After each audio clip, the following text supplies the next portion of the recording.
Alright, magandang araw mga pare. Kamusta kayong lahat at welcome dito. Ako nga pala si Paring RJ at welcome dito sa Paring RJ TV. Palakpakan muna ulit para masaya. Kahit hindi tayo ganong kasaya dahil nakaka-frustrate ang mga nangyayari. May pa-effects na tayo ha. Isa pa para masaya. Fireworks pa yan mga pare diba? Ayos ba? Anyway, kamusta kayong lahat mga kababayan natin, mga pare, mga banateros sa buong Pilipinas at sa buong mundo. Ingat-ingat po kayong lahat. Ba't tawa? Ingat po kayong lahat at alam naman natin na marami ng krimen na nangyayari ngayong sa panahon na to at hindi natin alam. Ang dami yatang matapang ngayon. Kasi kaliwat kanan ng sapakan eh. Napapansin nyo ba? Kaliwat kanan ng road rage. Ang daming matatapang, grabe. Alam nyo, hindi nyo kailangan hindi yan basihan para masabi ka na matapang yung pakikipag-away sa kalsada. Hindi.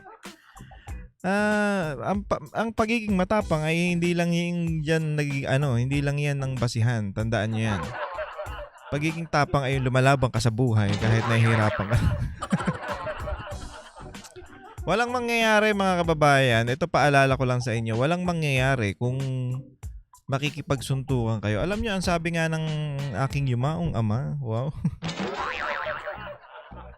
Kasi syempre kung makwento ko lang driver yun. Jeepney driver yung tatay ko. Syempre mas maraming mas maraming oras sa kalsada yan. Mas maraming nakakaaway yan kung tutuusin.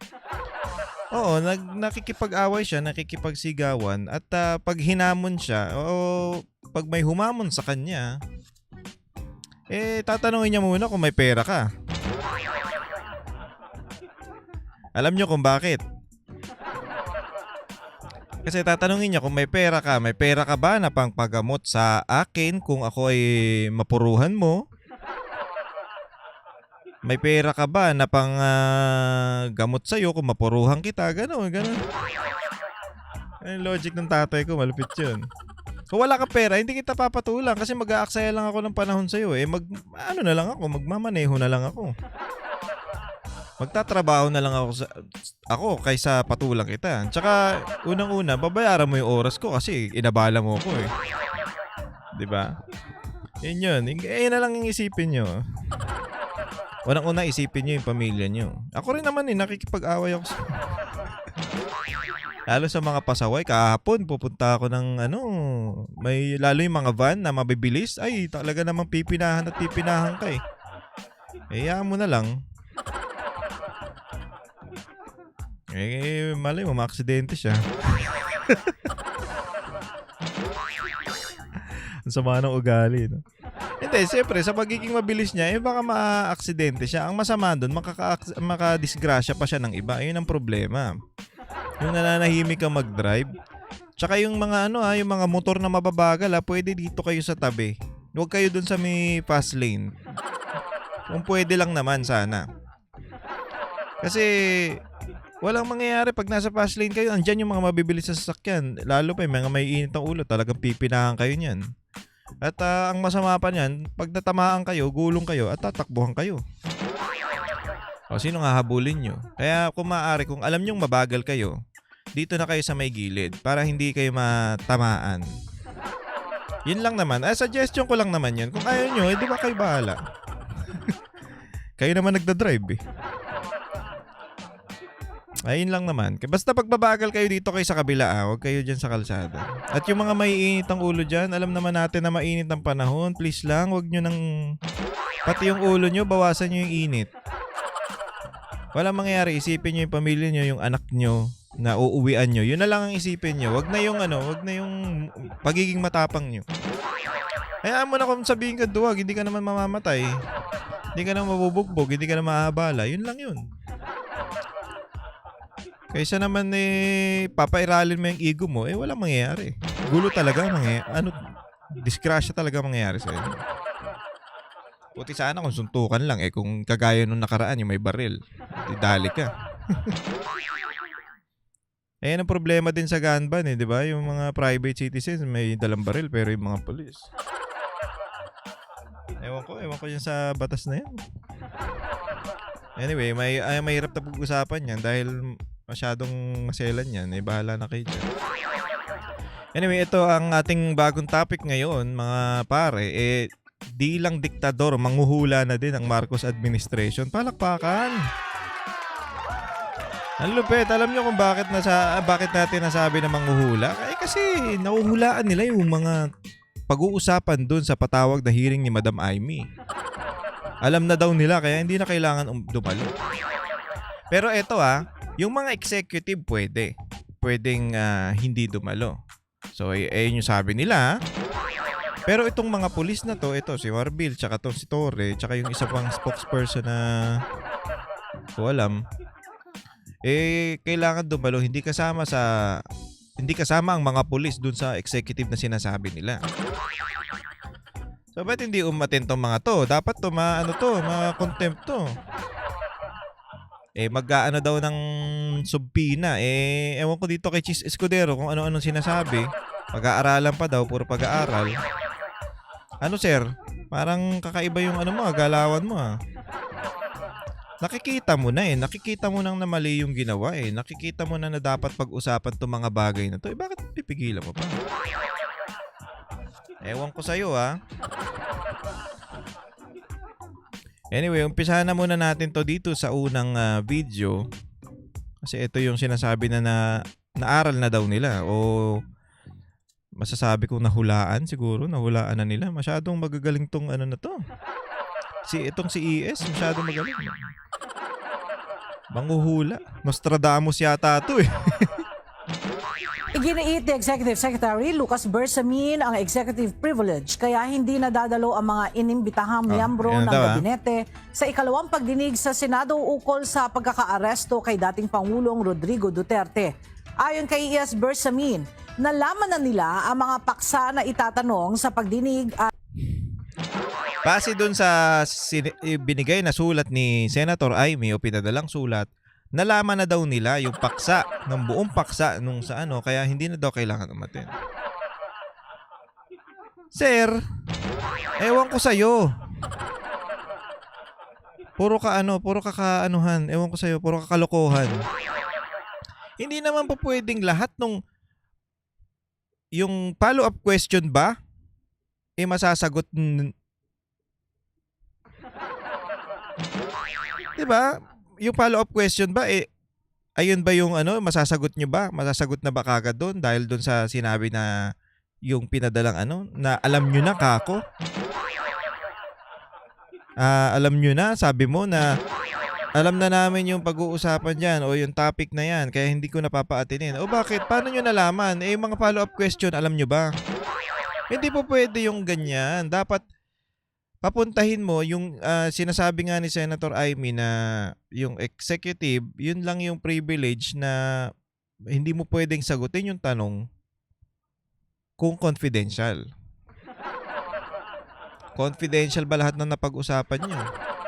Bakit may dala-dala pa nga may dala-dala pa nga na plano daw si Torre sa Senate hearing kasi pagmamalaki niya nga daw yun. Torre ba o si Marbil? Yung plano. Tapos ang lumalabas na plano dito, last year pa pala to pinagpaplanuhan. Ang lulupit nyo. Hindi ko talaga alam kung paano ang mangyayari dito sa mga susunod na kabanata. Tas ang yabang pa nito ni Claire. Na to? Feeling tawag dito? Entitled masyado. Parang masyadong maangas. Papanoorin natin mamaya yan Nadetermina nila na masasakop na ito sa ilalim ng executive privilege. Kaya ayon sa Executive Secretary, minabuting magpadala na agad ng sulat sa Senado na nagsasabing hindi dapat puwersahin ang mga cabinet secretary at iba pang alam nyo kung bakit ayaw nyong pumunta dyan? Kasi nga booking na kayo nung una Mas mabubuking pa kayo sa susunod. Di mas pinakita nyo, alam nyo, mas pinakita nyo lang na sablay talaga yung ginawa nyo o na meron talaga kayong ginawang katarantaduhan. Kaya ayaw nyo magsidalo dyan. Yun lang yun. Hindi naman to kagaya sa Congress sa Kamara na ano na pagmumukain kayong tanga Magmumukha kayong tanga dahil dun sa ginawa nyong plano, katarantaduhan yan sa pinadukot nyo si Pangulong Duterte, di umano. Di ba? Yun lang yun unang-una, booking na nga syempre, mas mapapahiya pa nga naman kayo pag dumalo pa kayo dyan ulit. Dahil malamang sasablay na naman yung mga sasabihin nyo. Ano na ton si O ano ka ngayon, Tore, yung tapang mo doon sa na hihilain mo si Pangulong Duterte, nagmukha kang tanga dito sa sa Senate hearing. Lumabas na wala ka talagang kaalam-alam sa batas. O sabihin na natin meron kang alam pero ayaw mong tanggapin. O ayaw mong unawain yung mga nalalaman mo. Iba kasi yung sinasabi natin na alam mo yung tama at ito yung tama. Hindi. Hindi, alam mo yung tama pero hindi mo ginagawa. Ito yung utos sa'yo. Mababali talaga. Tapos ang gagawin mo, eto. Nyo na lang ako sa Parang parang wala na siyang pakialam dun sa batas kasi ewan ko, baka sapat na ang pangangailangan. Pero eto, sana masumpi na. Ewan ko dito kay Chis Escudero kung basta ewan ko. Magulo din tong mama na to parang parang di ko malaman itong mama na to pa ganun-ganon. Executive officials na sumagot sa nasabing issue. When we learned about the topics kasi yung invitation ni Senator Amy was quite specific about the topics. So we had a look at this invitation. Alam mo yung topic pero alam mo ba yung mga itatanong doon? Manghuhula ka pala, sir hulaan mo na rin kung sinong mananalo sa sa ngayong darating na eleksyon. Hulaan mo na rin kung ano mangyayari sa presidente mo. 'Di ba? Nahulaan mo na Hindi kasi 'di ba, alam mo na yung topic. Okay, alam mo na yung topic, pero alam mo ba yung mga itatanong doon? Nakasulat ba doon sa invitation? Hindi naman Ito masyado rin tong And we determined that there are many probable or likely topics na covered by those matters that would come under yung executive privilege. So it was best to get ahead with a letter to the senator and to the Senate President so that they would be formally informed that in that hearing our cabinet secretaries and other executive officers would be not forced to respond to questions concerning those matters. That's the essence of the letter. Alam nyo, pinapakita nyo lang dito na meron talaga kayong tinatagong kababalaghan. Actually, alam naman na ng taong bayan yung mga katarantaduhan nyo. Wala na kayong dapat itago. Dito, mas lalo kayong nagmumukhang guilty. Bakit? Hindi kayo ma-attend Kung tutuusin, mas mahalaga to kaysa dun sa pagpapatawag nila sa mga vlogger.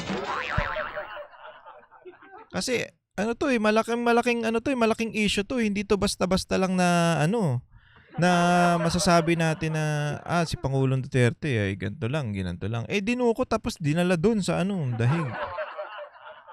Hindi to basta-basta mga pare, kaya hindi nakakapagtaka dito sa mga animal na to. Unang-una, dapat malaman ng taong bayan tong mga bagay na to At saka dapat magkaroon ng batas patungkol dito kasi parang wala na kayong wala na kayong batas na sinusunod At eto pa, parang hindi nyo na sinusunod yung batas. Kayo, lalo na itong dalawang pulis na to, kayong tagapagpatupad ng batas. Eto pa, SOJ pa. Kayo tagapagpatupad ng batas pero hindi nyo ginagawa yung tama. Kayo na ba ang batas ngayon? Ayan ang inatupag nyo sa dami ng nangyayari. Ito, PNP na to, Marbila, ang daming nangyayaring kaguluhan sa bansa. Droga, krimen, pagnanakaw. Di ba? Yung mga yung mga grupo-grupo na ganggang na yan. Mga pabata ng pabata ang mga nare-recruit dyan. Ayan dapat ang unahin mo. Ang inuna mo, yung pagpapahuli sa Pangulong Duterte, animal. Paano ba naging to? PNP chip to, ewan ko. Ay, sabagay. Baka naman, kaya naman pala naging PNP chip yan. Baka naman kasi merong kapalit. Kailangan mo sumunod sa akin. Ewan ko dito kay Marcos kung ano nangyayari dito Ano ba? Unang-una nung sabi pa siya na hindi namin na yan. Papapasukin yung ICC dito. Kasi yan wala na tayong jurisdiction dyan. Tapos anong ginawa mo? Ikaw pa mismo ang nagpaano doon. Diba nag-press con? Pinadala na po natin ang dating Pangulong Duterte para doon siya elitis. Wala ba tayong korte? Tanga.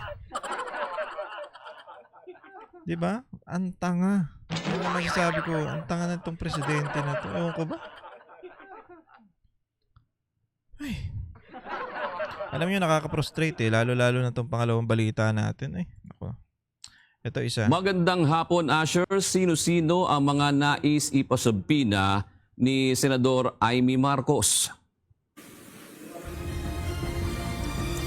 Mga pare, ito lang hindi pa tayo dito kay Senator Amy, hindi natin na iboto nyo, wala tayong sinasabing ganyan. Pero maganda yung ginagawa niya. Alam nyo kung bakit?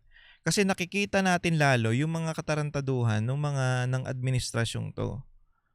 Okay, siguro kapatid niya si Marcos, okay lang. Okay naman 'yun. Wala tayong magagawa doon. Kapatid niya 'yan. Syempre, may point diyan na talagang i-save niya.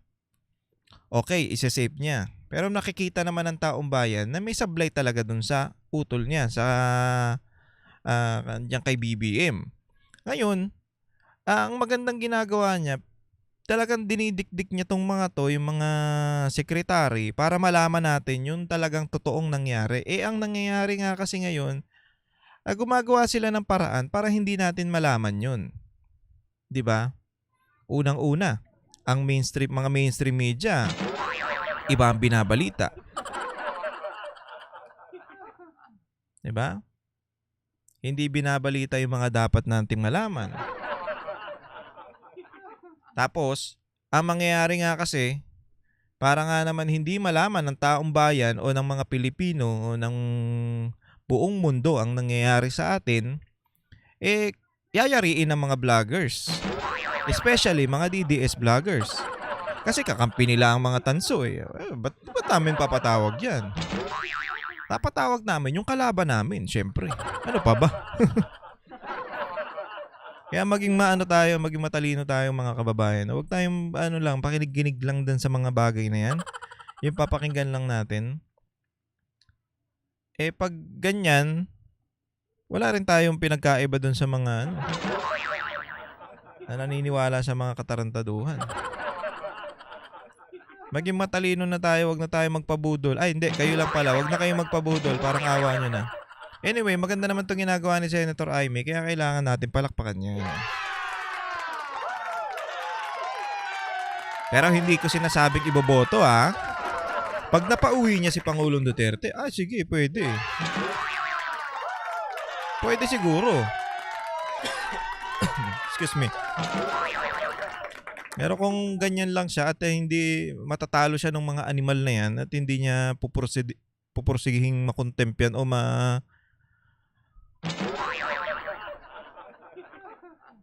walang mangyayari sa'yo, Senator Amy. Babagsak ka talaga. Kasi nga, unang-una, ang dami nang bumitaw dun sa alyansa. Na alam nyo ba yun? Eto maano ko lang sa inyo bago tayo magpatuloy. Hindi naman sinabi nating nasa alyansa, lahat sablay na. Wag tayong ganun. Wag tayong maging bulag. Wag tayong maging porket na kay Marcos, sablay na.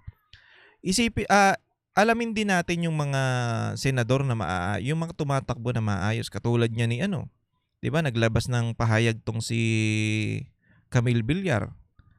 Maganda yung sinabi niya. Tsaka ang isipin mo naman kinuha yan ni Pangulong Duterte yung kapatid niya si Mark, 'di ba? Maganda naman nung naging kalabasan. Okay naman. Eto si Camille Villar nasa alyansa siya pero hindi porket nasa alyansa yan talaga namang hindi ko alam kung umano na siya bumitaw na rin yan pero kung dahil lang nasa alyansa kaya hindi nyo iboboto mababaw kayo masyado. Hindi ko sinabing iboto nyo pero aralin nyo yung mga senador na tumatakbo. Wag lang tayong makinig dun sa mga bagay-bagay na eto sikat, eto magaling to. Hindi. Tsaka tingnan nyo mismo yung yung masasabi natin na yung tao mismo na yun kung may nagawa ba o may naitulong ba o talagang maayos ba yung tao na yun. Wag natin halimbawa ma-open ko lang halimbawa Tulpo sablay tumatakbo si Ben, 'di ba? Senador. May kasablay ang ginawa yung dalawa niyang kapatid, hindi ko na lang 'Di ba may mga sablay silang nagagawa Hindi porket Tulpo 'yun, yung kapatid niya gano'n na din. Hindi gano'n. Huwag tayong maging gano'n. Huwag tayong maging masasabi natin na porket kapangalan, kaapelido gano'n na rin siya. Hindi, huwag tayong maging gano'n. Kasi ito naman isipin nyo naman si Senator Amy, maayos naman, matalino naman, ba't si Bongbong ang nangyari? Diba? Yung tatay ni Bongbong, sige. Matalino yun. Ano nangyari kay Bongbong? Okay, wag nating yun din natin, aralin natin yung bawat tumatakbo. Wag tayong basta-basta na lang, sikat to, dito tayo. Katulad niya ni ma-open ko, ko lang, si Senator Bong. Bong Revilla, ang daming nagawa niyan, ha? Ang daming nagawa niyan. I-research nyo kung anong mga nagawa niyan. Tignan natin. Hindi ako dito, na sabihin ko sa inyo na iboto nyo yun, ha? Hindi yun ang sinasabi ko. Tignan nyo yung mga tumatakbo na mayroon talagang puso para sa bayan. Hindi lang yung tumatakbo dahil sikat. May mga nagawa. Pusta ko sa inyo, si Bong Revilla, maraming nagawa yan. Totoo.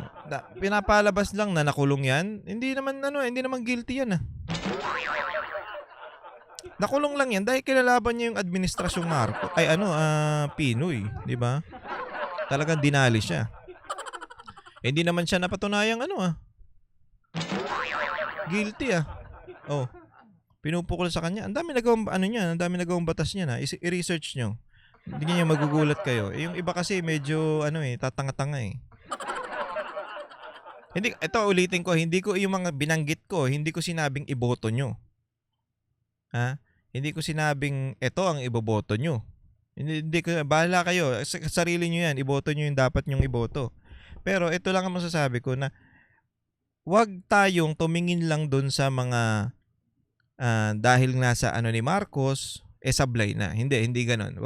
Wag tayong maging ganoon kasi masyadong mababaw yung mga ganong pag-iisip Kaya tignan nyo, nabudol kayo nung kasi ganun yung iniisip si Marcos sikat to dahil dito babaguhin, kalabasan yung mga fake news na gold, na diba? Magbabago yung may Nostradamus pa nga sinasabi. Sinabi ni Nostradamus, aahon ng Pilipinas pag ito na ang umupo. Uupo si Marcos sa gantong ano nangyari sa atin ngayon? Tiyan, ang hirap na ng buhay. Diba? Ang kakapaniwala nyo sa mga saan tawag doon? Sa mga conspiracy theory yan. Nakakanood nyo ng mga ganyan. Nadali tuloy. Nadamay pa kaming mga hindi bumoto dyan. Anak ng tipaklong talaga. Anyway, tuloy natin to. Magandang hapon naman, June. Halos parehong hanay ng mga executive officials na inimbitahan din noong unang pagdinig ng Senate Committee Alam mo, on walang Foreign dumalo, Relations mga noong hayop, March 20 ang hindi dumalo ngayong araw. Karamihan dyan, o partikular yan, yung mga kalihim ng mga kaukulang ahensya at kahit nga yung mga representante ng bawat mga government agency na yan ay hindi rin humarap sa komite.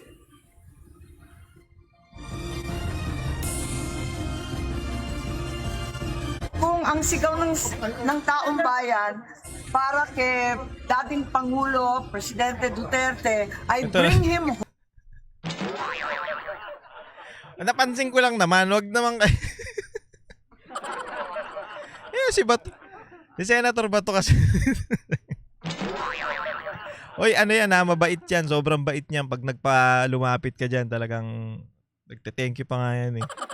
Oy, thank you sa inyo ha. Mga ganun pa yan. Ikaw na nga nagpa-picture eh. Siya pa magte-thank you. Mabait yan, Senator Bato.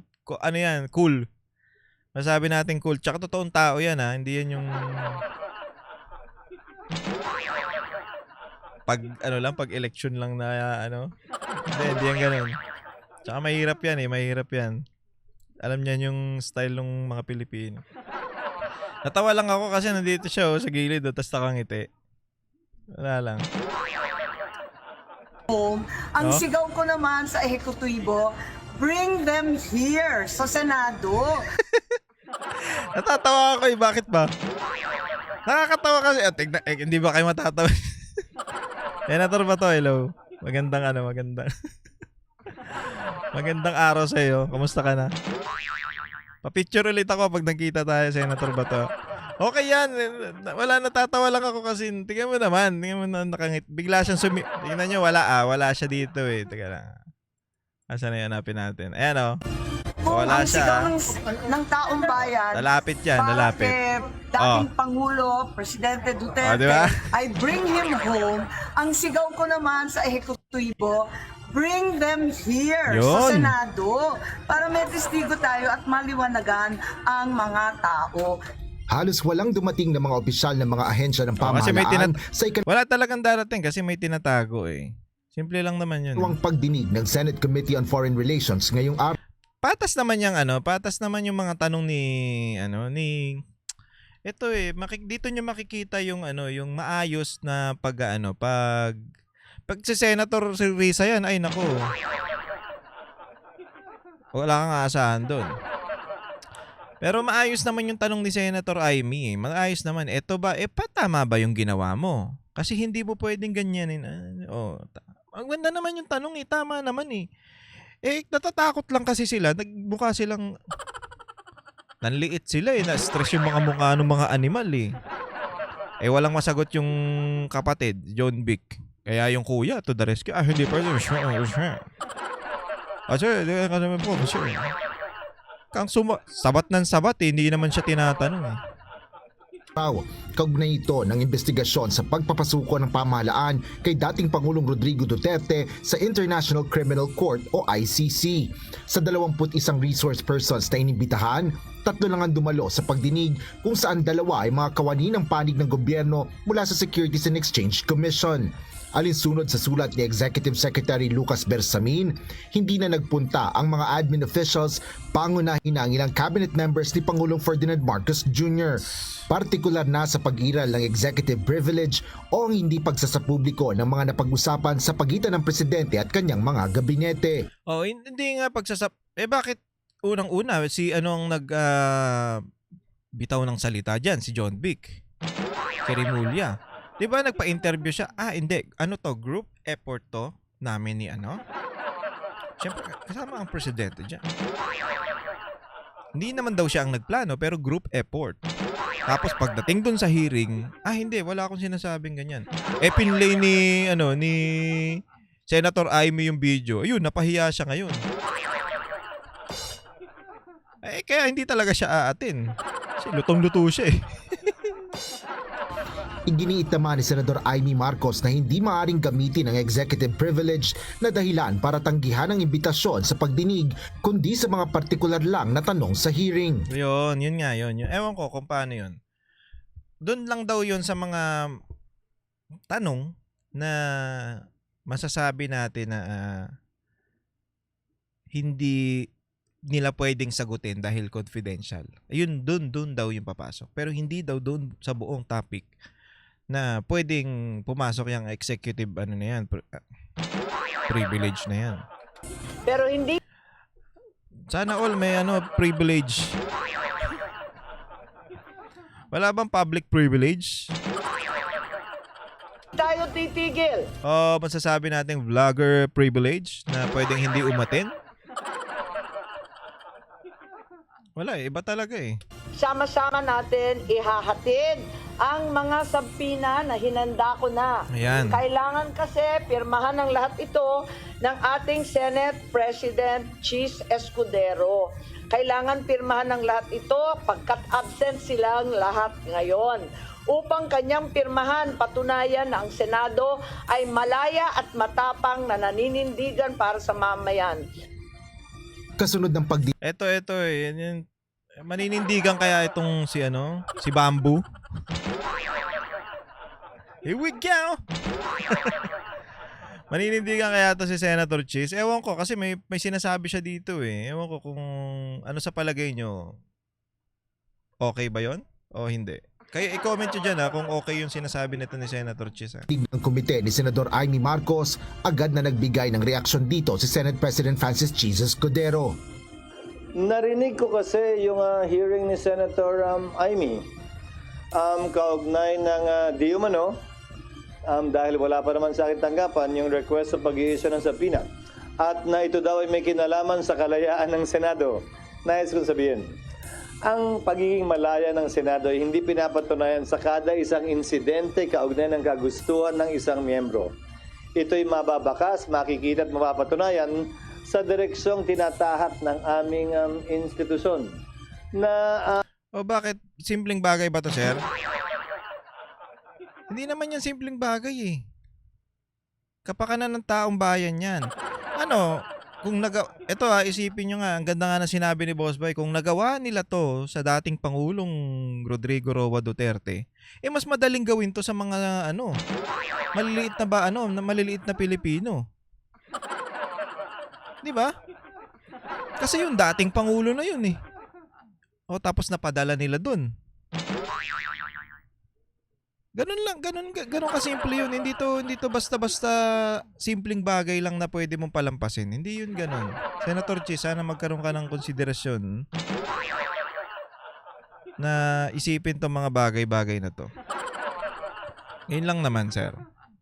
dahil sa pag-invoke ng executive privilege na sang-ayon sa mga naging desisyon ng Korte Suprema, ay minabuti ko na ito'y i-refer sa legal ng Senado para sa gayon ay matiyak na ang aming gagawing hakbang ay Ang weird lang magsalita ni sir. Pero Hindi matalino naman to. dagdag ng gulo at hindi maglilikha ng constitutional crisis. Wala pala akong ilaw dito. Paliwanag pa ni Senador Escudero. Parang dilim. Wait lang. Ayan, okay. Wala pala akong ilaw. Batay sa mga nauna na ring desisyon ng Korte Suprema, may kapangyarihan ng ehekutibo na mag-invoke o ipakiusap ang executive privilege. Ito ay hindi lamang anya sa pagsagot sa isang tanong, kundi sa hindi pagdalo sa pagdinig ng ilang opisyal ng Executive Department. Bunsod nito, hihingin muna ni Senate President Escudero ang karampatang rekomendasyon ng legal team ng Senado bago niya tuluyang aksyonan ng pag-i-issue o hindi ng subpoena. Iginiit naman ni Bersamin ang executive privilege kaya hindi nadadalo ang opisyal sa naturang pagdinig. Ayon sa Executive Secretary, nalaman na nila ang mga paksa na itatanong sa pagdinig at nadetermina nila na mapapaloob na ito sa ilalim ng executive. Ayan, di ba? Sabi ko sa inyo, manghuhula yan eh. Nalaman na nila ang mga paksa na itatanong sa pagdinig. Pati ba yung follow-up question, nalaman nyo na, sir? Hindi naman na. Ewan ko baka manghuhula talaga to si boss. Baka manghuhula kasi siya, alam niya na, nahulaan niya na. Nahulaan ko na yung mga tanong na yan. Kaya, eto na yan. Wala namang maganda dun sa tanong. Pwede naman kahit hindi na sila umatin, kaya wag na silang umatin. Kasi alam ko na yung mga tanong niyo. Wow. to the highest level ang katarantaduhan ng ano to, gobyernong ito, eh talaga namang nasa rurok sila ng tagumpay. Ewan ko ba? The privilege.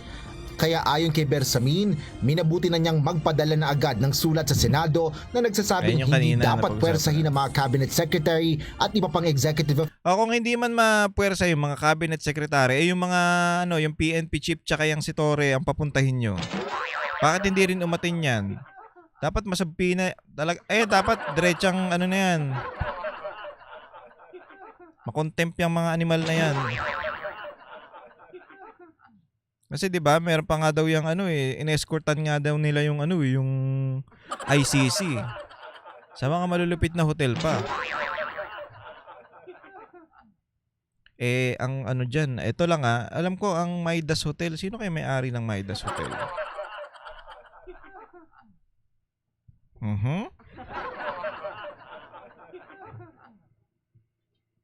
Kung di ako nagkakamali, ang may-ari ng Maidas Hotel di umano si sino yun yung maliit? So baka may kinalaman din sila dito. Ang Congress. Di umano hindi natin alam. Ano lang, naisip ko lang natin. Kasi Maidas Hotel officials na sumagot sa nasabing issue. When we learned about the topics, kasi yung invitation ni Senator Amy was quite specific about the topics. So we had a look at this invitation, Ikaw na malupit. and we determined that there are many probable or likely topics na covered by those matters that would come under yung executive privilege. So it was best to get ahead with a letter to the senator and to the Senate President so that they would be formally informed that in that hearing our cabinet secretaries and other executive officers would be not forced to Safe respond yung to mga sagot ni questions sir. concerning those matters. That's the essence of the letter. Kinontra naman ng Malacanang ang pahayag ni Senador Bato de la Rosa sa pagdinig ng Senado sa umunoy pag-snub ng ehekutibo.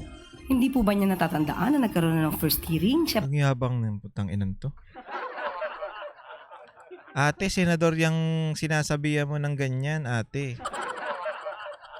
Alam niya yan, malamang. Meron niyang ginawa. Kaya hindi yan naka-attend. Ito naman.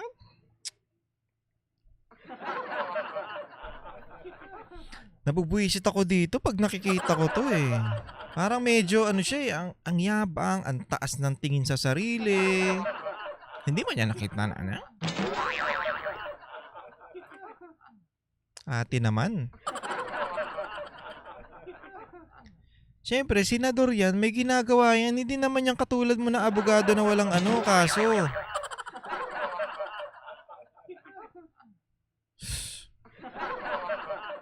Ikaw nga dati kalaban kontra ka kay Marcos, ngayon aso ka na ni Marcos di ba? Oh, sinong mas mukhang tanga? po yata yung wala. Po data yung wala. Ina mo.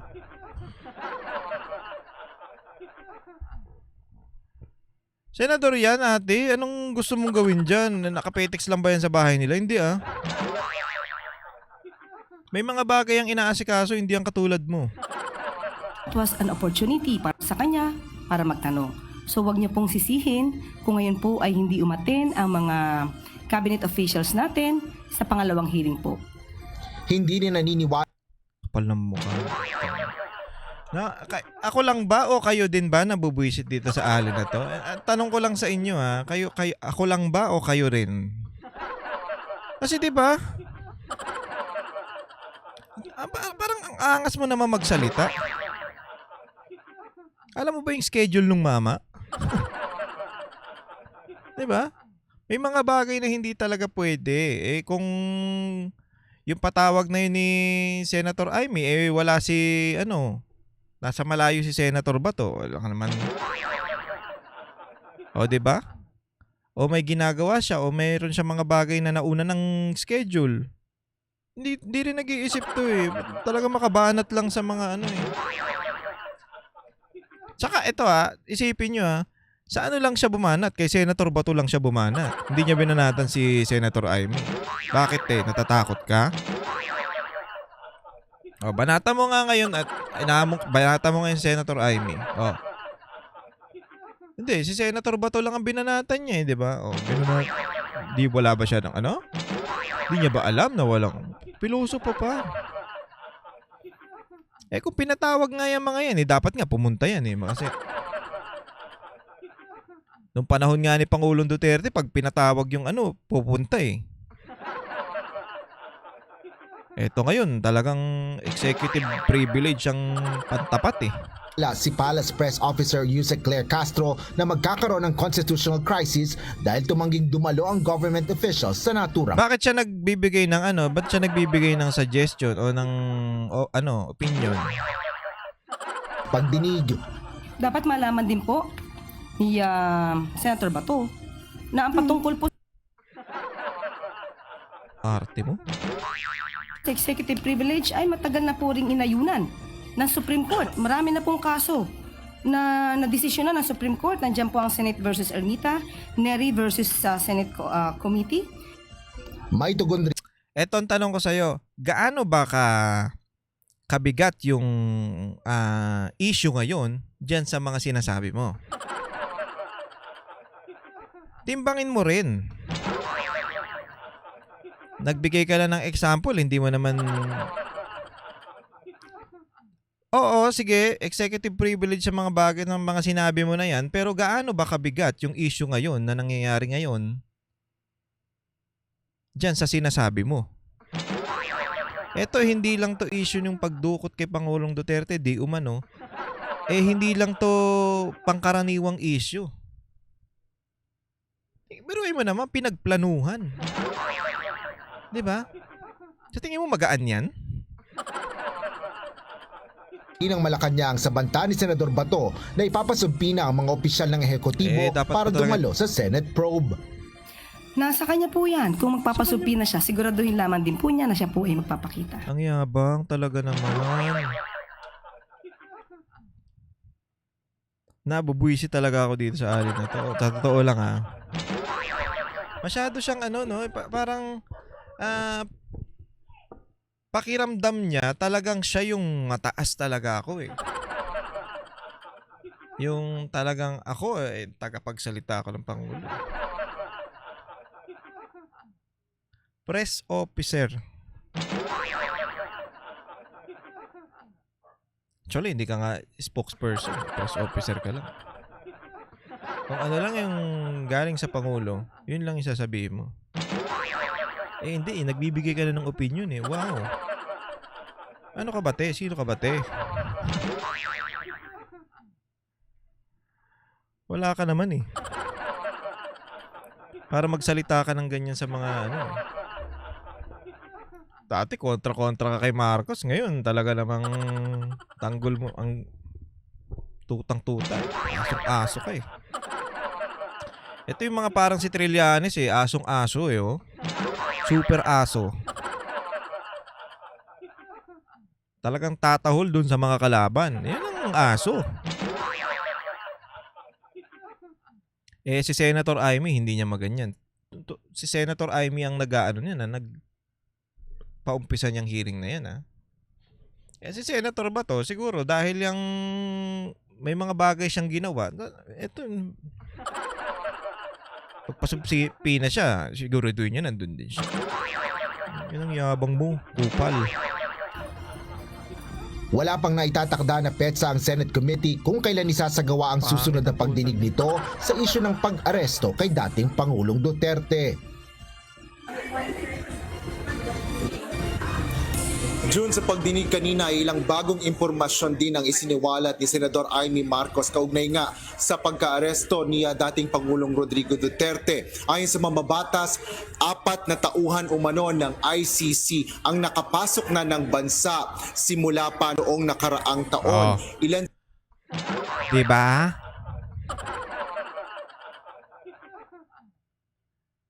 Nakaraan taon, sabi ni Marcos, hindi niya daw papapasok, sabi ni BBM, hindi niya daw papapasukin yung ICC dito. Ano nangyari, sir? Ito palakpakan naman natin ni si Senator Amy sa mga dito sa ginagawa niya na to. Kasi maganda naman kahit siguro kapatid niya yan. Siguro meron siyang part na sinisave niya yung kapatid niya, pero at least kahit papaano, maganda tong mga bagay na to na nalalaman natin. Pero last year pa pala. Alam ko ba hindi nyo papapasukin? Sinungaling talaga tong si Marcos na to. Super sinungaling. Anong karapatan ng ICC? Mga ganun. Hindi na tayo yan. Tapos siya nagpaan. Kago ang puta. Ay! sa mga yan ay inspector, investigador at meron ding translator habang inaalam pa ang detalye ng iba pa. Habang mayroon din namang itong impormasyon na natanggap na Mayo 2024 pa lang ay pinagplanuhan na ng gobyerno ang pagpapasuko ng pamahalaan. May 2024. Wow. Talaga namang ang haba nung time.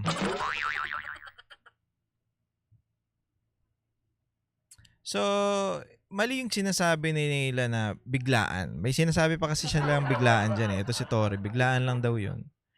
Mali yung sinasabi. Ito pala is talagang matagal nang pinagplanuhan.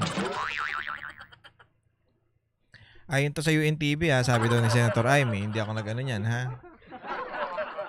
So, planado na pala talaga ang ginagawa nyo kay Pangulong Duterte.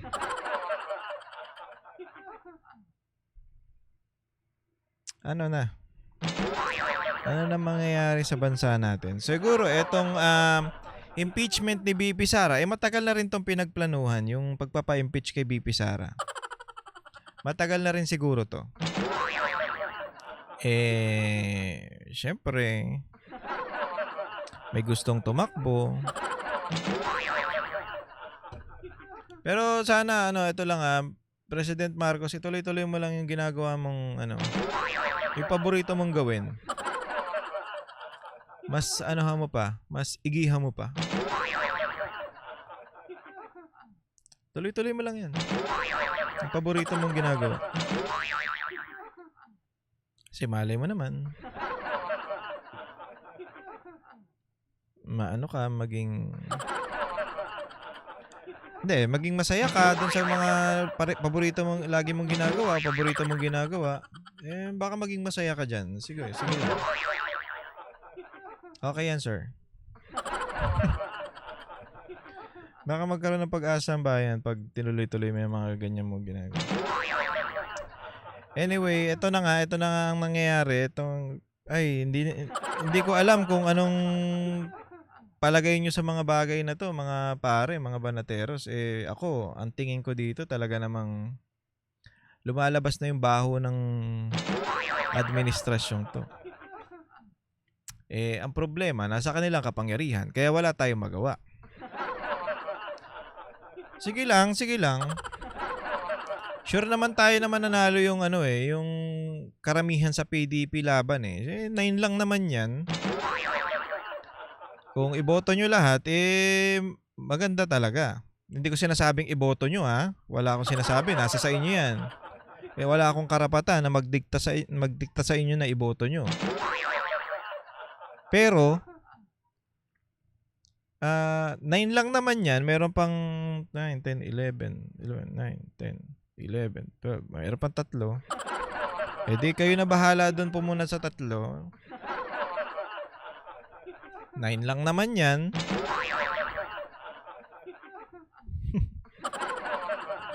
Hoy, ipasok nyo si Ito ipasok niyo Senator si Attorney Jamie para meron namang representante yung mga musikero. Kawawa naman yung mga musikero.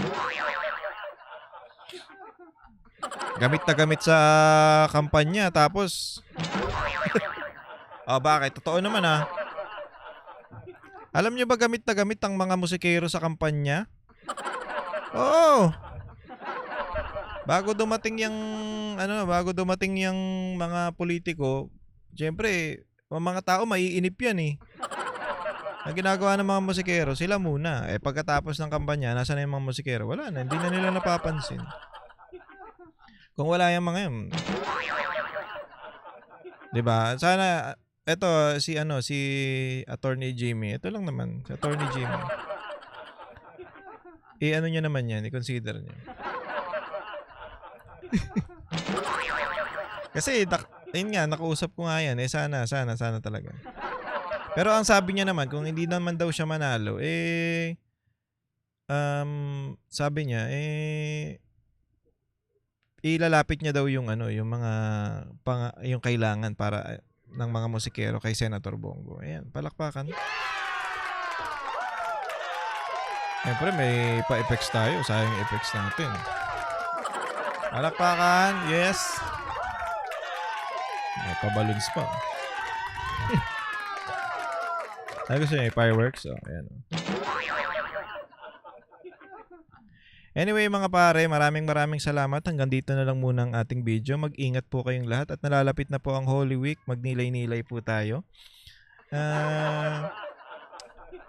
Huwag tayong masyadong mainit ang ulo. Paalala lang sa inyo dahil kung kailan malapit na ang Holy Week, tsaka kayo naggagaganyan.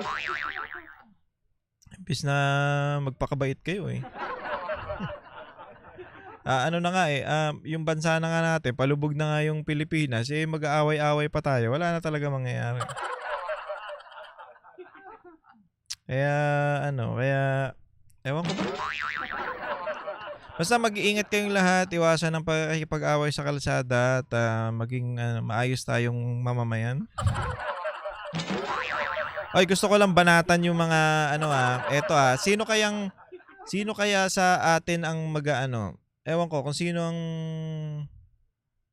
nito, yung mga nagpa-park sa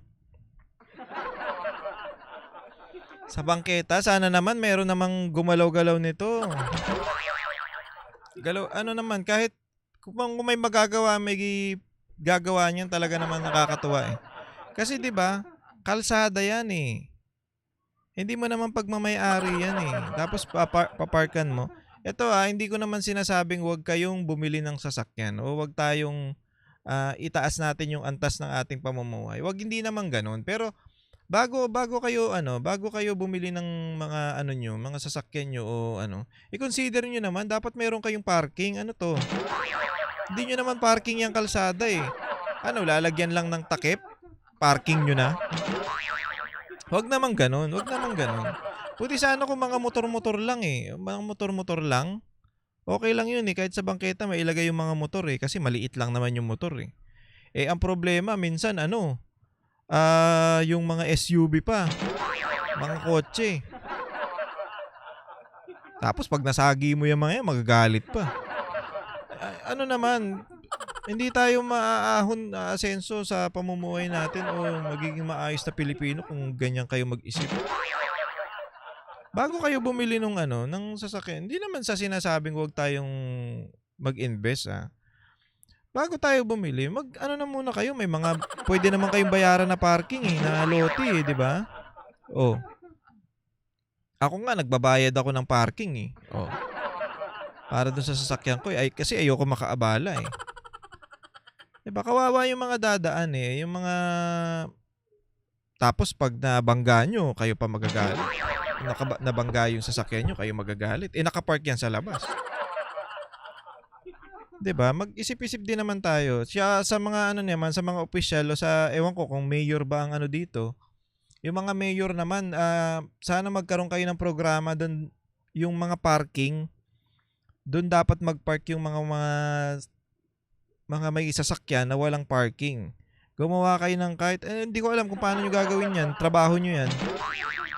Pero ito suggestion lang, gumawa kayo ng mga lugar na pwede nilang pag-park.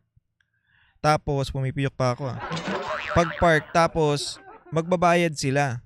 Tapos yung binabayad nila, pwedeng gamitin yun sa sa pambayad doon sa security guard o sa pagpapagawa ng 'Di ba ganun sana? Puro kasi kayo Puro kasi kayo kurakot.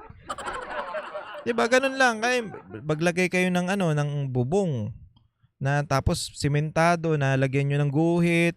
Tapos yung merong guard para magbabantay dun sa mga kotse. Tapos yung binabayad dun sa sa parking, o sabihin na natin, sabihin mong 500 isang sasakyan, isang buwan.